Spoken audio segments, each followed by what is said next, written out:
Assalamualaikum warahmatullahi wabarakatuh.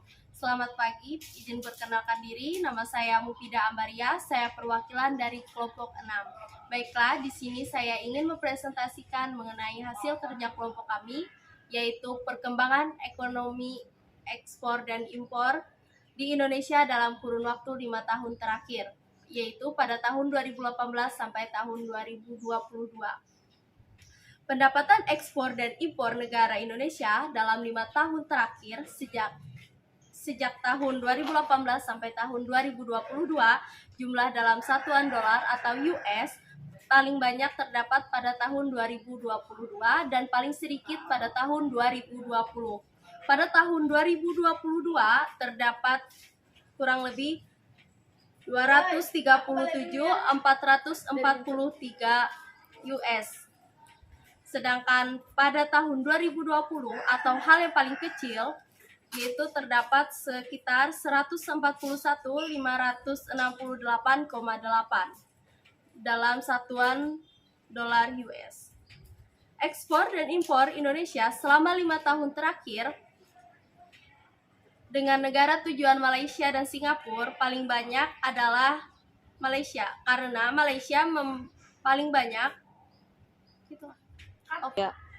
ekspor non-migas di Indonesia selama 5 tahun terakhir dalam jangka waktu 2018 sampai 2022 paling banyak terdapat di Malaysia. Karena Malaysia paling banyak mengekspor non-migas yaitu perikanan dan pertanian. Secara otomatis perikanan dan pertanian adalah suatu hasil karya Indonesia paling banyak. Dan yang kedua adalah kehutanan, dan itu paling sedikit diterima oleh warga Singapura. Perkembangan ekspor di Indonesia, di Thailand terdapat 15%, Malaysia 23%, Singapura 31%, Vietnam 14%, dan Filipina 17%. Apabila ditotalkan, maka semuanya adalah 100%. Ekspor migas dan non-migas negara Indonesia selama 5 tahun sebelumnya terdapat 2018 yang migas adalah 17.172 dan non-migas 162,841. Sedangkan tahun 2019 terdapat 11.789,3 dan non-migas 155,894. 2020 8,251 untuk migas dan untuk yang non-migas 154,941. Sedangkan pada tahun 2021 yang migas terdapat 12.247, sedangkan yang non-migas terdapat 219,362. Dan yang terakhir adalah 2022. Yang migas terdapat 16,020 atau 16.020 rupiah, dan yang non-migas adalah 275.959,4. Dan paling banyak yang didapatkan oleh setiap negara yaitu paling banyak terdapat di bagian non-migas dan paling banyak juga terdapat pada tahun 2022. Soal nomor 2 adalah 3 produk teknologi yang diimpor dari luar negeri. Maka kami satu kelompok mengambil smartphone, perkembangan teknologi kesehatan di era digital, dan operasional sistem. Smartphone, seperti yang kita ketahui, smartphone adalah kehidupan yang sangat-sangat membantu untuk kehidupan kita. Karena smartphone memiliki daya guna atau daya jual yang tinggi. Seperti misal kita berjauhan sama sanak saudara kita, sehingga kita dapat berkomunikasi walaupun hanya melalui telepon. Tidak seperti orang-orang dulu yang harus menggunakan surat, seperti harus mengirim ke kantor pos yang datangnya mungkin 1 bulan, 2 bulan yang akan datang. Jadi smartphone sangat-sangat mengalami kemajuan dari waktu ke waktu. Dan juga smartphone memiliki standar yang canggih dan modern. Yang kedua adalah perkembangan teknologi kesehatan di era digital. Dulu, kemungkinan orang-orang hanya mengira, misal, aku sakit jantung, misal, aku sakit ginjal karena aku merasa aku kurang minum. Tapi, pada zaman sekarang, itu ada yang namanya alat pendeteksi, yang itu berguna untuk membantu kita memprediksi apakah benar kita memiliki penyakit ginjal, dan yang lainnya.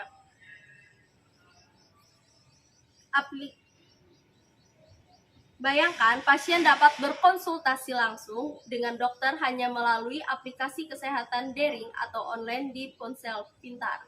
Dan sama berkaitan dengan smartphone tadi. Smartphone tadi bisa membuat kita lebih mengetahui kesehatan kita, bisa melalui websitenya Halo Dokter, dan lain-lainnya.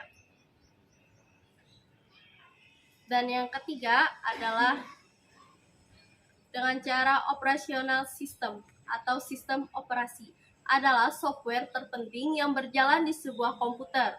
Software ini akan mengelola memori dan memproses semua komunikasi antara perangkat keras, hardware, dan software.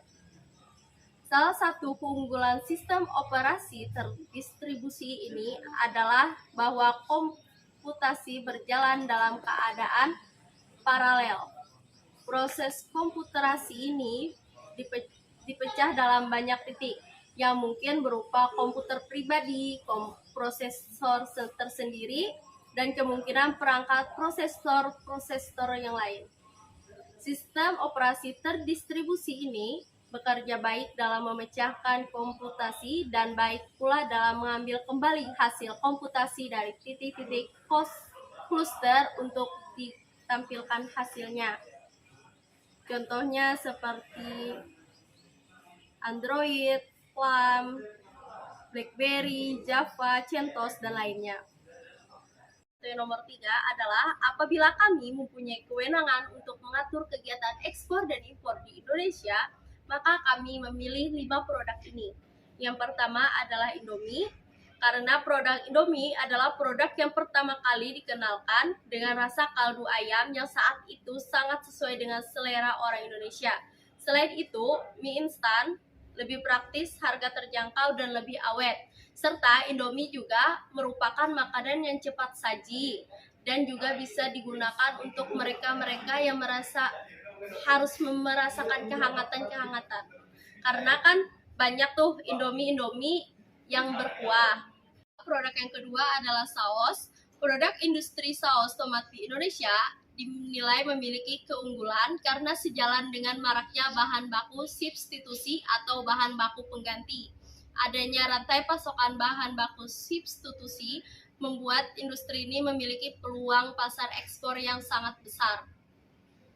Karena di daerah luar mereka sangat jarang mengonsumsi yang namanya atau menanam cabai, karena mereka lebih menanam seperti stroberi, terus tomat, buah-buahan, kentang, dan lain-lainnya. Sedangkan cabai mereka sepertinya entah karena tanahnya yang kurang kuat, yang kurang cocok, sehingga mereka lebih menyukai saus ABC asli Indonesia.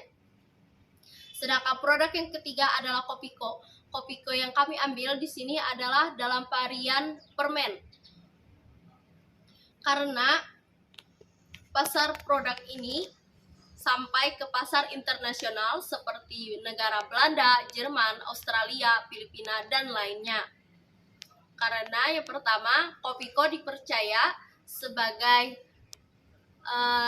tempat untuk kita bisa menahan rasa kantuk di saat orang-orang semua ngantuk. Katanya kita kalau misalkan mengonsumsi Kopiko pasti nggak cepat untuk ngantuk dan lainnya. Kopiko ini sama halnya dengan pengganti kopi di luar. Sedangkan yang keempat adalah daun pisang. Karena daun pisang ini kalau tidak salah paling banyak digunakan oleh orang-orang luar seperti Amerika, Belanda, dan lain-lainnya. karena mereka lebih sering memasak menggunakan daun pisang.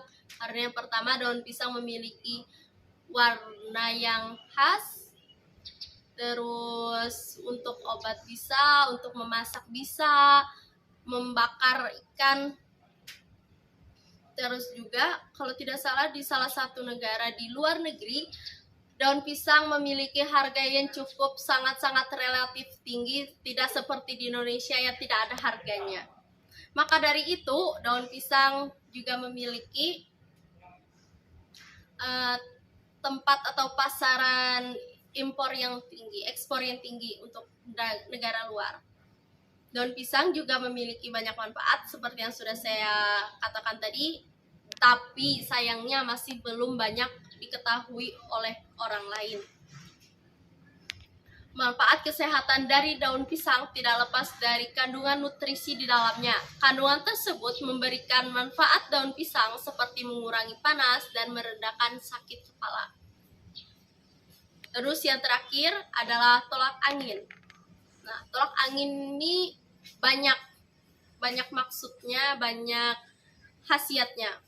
Tolak angin juga dapat membantu mengatasi flu dan mencegah flu memberat yang terdiri dari rasa madu, daun mint, kapulaga, glukosa, jahe, buah adas, dan buah cengkeh. Produk ini juga sangat berguna untuk meredakan dan menghangatkan tenggorokan di saat tenggorokan terasa kering. Biasanya orang-orang pada saat batuk dan lainnya, mereka pasti menggunakan tolak angin supaya dahaknya bisa keluar dan lain-lainnya. Terus juga tolak angin memiliki banyak kandungan cengkeh seperti itu dan sangat-sangat digunakan oleh orang luar untuk menghangatkan tubuh mereka.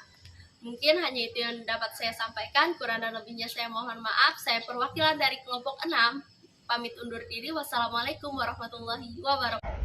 Oh my God! Oh my God! Oh my